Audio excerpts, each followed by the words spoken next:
सो hey guys, कैसे हो आप सभी लोग। Welcome back to my channel एजी अनाई मांगा। तो गाइस, आज मैं एक्सप्लेन करने जा रहा हूँ बुक ऑफ एस्पर के एपिसोड नंबर 342 को। इसलिए वीडियो में आगे बढ़ने से पहले ही आप लोग इस वीडियो को लाइक शेयर कमेंट सब कुछ कर डालिए। और बाकी अगर जिन लोगों ने भी इसके पिछले एपिसोड को नहीं देखा है तो उस एपिसोड का लिंक मैंने इस वीडियो के नीचे डिस्क्रिप्शन में दे दिया है, आप लोग जाकर के उस एपिसोड को देख सकते हैं। और अगर आप लोगों ने पहले ही देख लिया है तो शुरू करते हैं हमारा आज का ये वाला एपिसोड। तो अब इस एपिसोड की स्टार्टिंग में ग्रैंड मदर जूफेंग के साथ कोऑपरेट करने के लिए तैयार हो जाती हैं और वो मास्टर किनकाई और बाकी सभी लोगों को बताती हैं कि अब यहाँ पे सिर्फ जूफेंग ही एक ऐसा इंसान रह गया है जो कि अब इस मुसीबत के समय में उनकी मदद कर सकता है। इतना कहने के बाद फिर ग्रैंड मदर पूछती हैं कि मगर लेकिन अभी थोड़ी देर पहले आखिर बाहर से इतनी भयानक नॉइज कैसे आई। इधर ग्रैंड मदर के इतना कहते ही वहाँ पे उनके रूम के गेट को खोलते हुए डेन घबराते हुए आती है और उन लोगों से कहती है कि एल्डर्स बाहर कुछ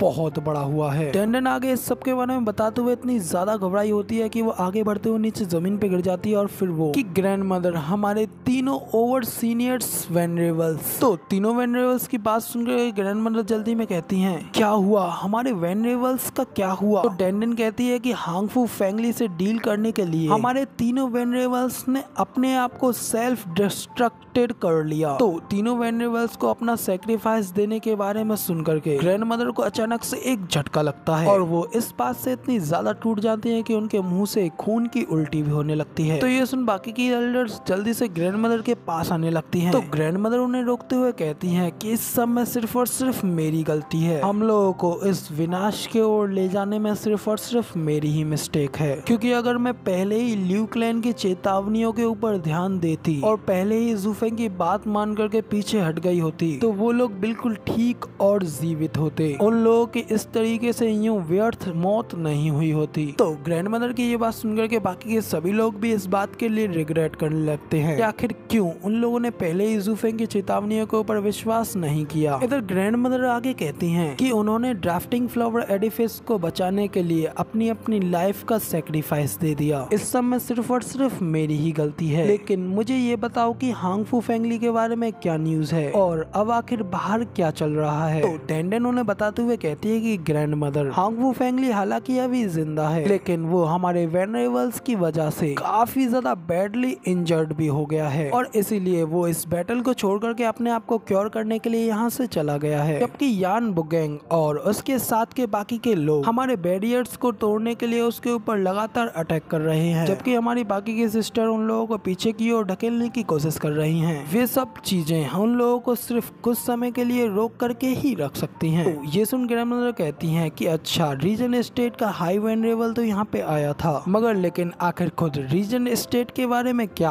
उनके बारे में क्या खबर है। डेंडन कहती है कि ग्रैंड मदर अभी तक तो उन लोगों का कोई भी साइन नहीं है। तो ग्रैंड मदर कहती है कि इसका मतलब ये है कि रीजन स्टेट अपने आप खुद इस चीज में इन्वॉल्व नहीं हुई है। तो अब इधर इस सब की जानकारी लेने के बाद ग्रैंड मदर बाकी की सभी लोगों से कहती है कि अब आप सभी ओवर सीनियर्स, अब आप लोग भी जल्दी से जाकर के हमारी डिफेंस अरे में ज्वाइन हो जाइए। अब आप लोग इस बात को ध्यान से सुनो, आप लोगों को उनके ऊपर अब बिल्कुल भी अटैक नहीं करना है, आप लोगों को सिर्फ और सिर्फ उन लोगों को रजिस्ट ही करना है। तो अब आप सभी लोग जल्दी से जाओ और ड्राफ्टिंग फ्लावर एडिफिस की रक्षा तब तक करो जब तक हमारी एलाइज यहाँ पे हमारी मदद करने के लिए ना आ जाए। तो ग्रैंड मदर की ये बात सुनकर उनकी बाकी की सभी एल्डर्स भी इस बात के लिए रेडी हो जाती हैं और अपनी अपनी जगहों पे जाकर के ड्राफ्टिंग फ्लावर एडिफिस की डिफेंडिंग अरे को और भी ज्यादा पावरफुल बनाने लगती हैं। इस वजह से यान बुगोन और लिन रूफेंग के सभी हमले ड्राफ्टिंग फ्लावर एडिफिस का कुछ नहीं बिगाड़ पा रहे होते हैं। ये देख करके यान बुगोन गुस्से में कहता है कि हम लोग लगातार 3 महीनों से फाइटिंग कर रहे हैं और तब से अब तक हम लोग इन लोगों के सिर्फ और सिर्फ 26 बैरियर्स को ही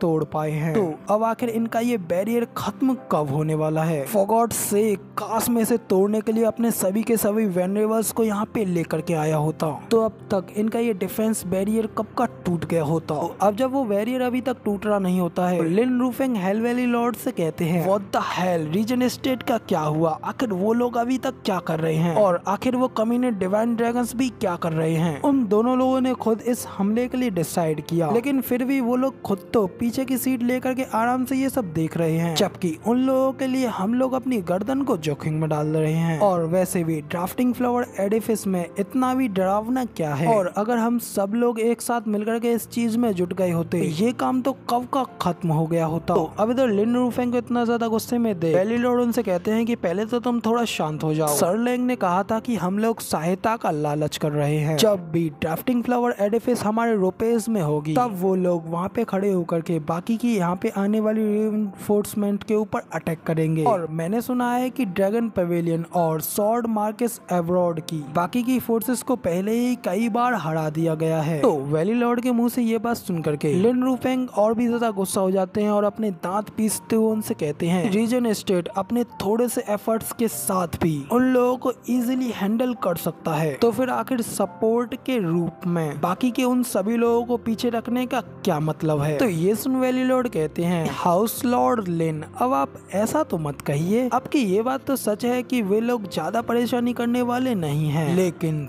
तब क्या होगा जब यहाँ पे जूफेंग आएगा। तो भाई वैली लॉर्ड के मुंह से सिर्फ जूफेंग का नाम सुन के ही लिन रूफेंग और यान बुगोंग के तो भाई डर के मारे पूरी तरीके से पसीने छूट जाते हैं। वो लोग घबराहट के मारे सिर्फ और सिर्फ एक दूसरे का मुंह देखते रह जाते हैं और फिर वो लोग अपनी सारी शिकायत करना छोड़ करके आगे कहते हैं कि हाँ वो लोग बिल्कुल सही कर रहे हैं और अब हम लोगों को सिर्फ इसके ऊपर लगातार अटैक करते रहना ही चाहिए। तो उन लोगों की ये बात सुनकर के वैली लॉर्ड भी हंसते हुए कहते हैं कि हाँ आप लोग चिंता बिल्कुल भी मत कीजिए, क्योंकि मुझे लगता है कि अब ये सिटी जल्द ही गिरने वाली है, क्योंकि मेरे तीनों वेनरेबल्स यहाँ पे जल्द ही 2 दिनों में आने वाले हैं।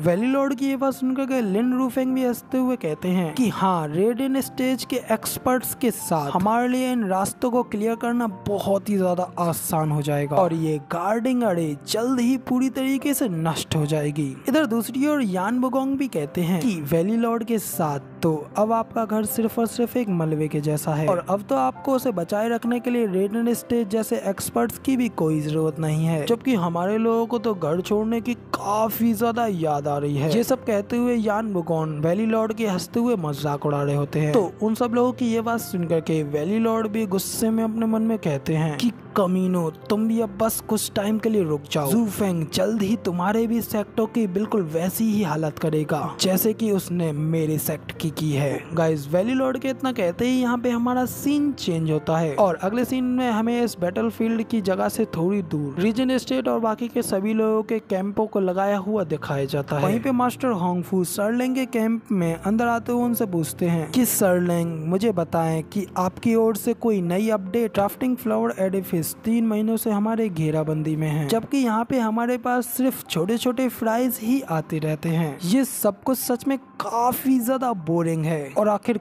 कब एक बड़ी मछली मुझे पकड़ने को मिलेगी। सर लैंग आप क्या सोचते हैं कि वो बड़ी मछली फिलहाल इस सब के बारे में क्या प्लानिंग बना रही होगी। तो अब इधर मास्टर होंगफू की ये बात सुनने के बाद सर लैंग भी सोचने के लिए कुछ देर के लिए शांत हो जाते हैं और अभी फिलहाल इसी के साथ मैं इस वाले एपिसोड का यहाँ पे एंड करता हूँ और अब इसकी थोड़ी सी स्टोरी और रह गई है जैसा कि मैं इसके नेक्स्ट पार्ट में कवर करूंगा। तो फिलहाल वीडियो पसंद आई हो तो यार एक लाइक कर देना, साथ ही मुझे कमेंट करके ये जरूर बताना कि आपको हमारा ये वाला वीडियो का एक्सप्लेनेशन कैसा लगा और ऐसी अमेजिंग वीडियोस को देखने के लिए चैनल को सब्सक्राइब जरूर से कर देना। शुक्रिया और बाकी मिलते हैं इसके अगले पार्ट में।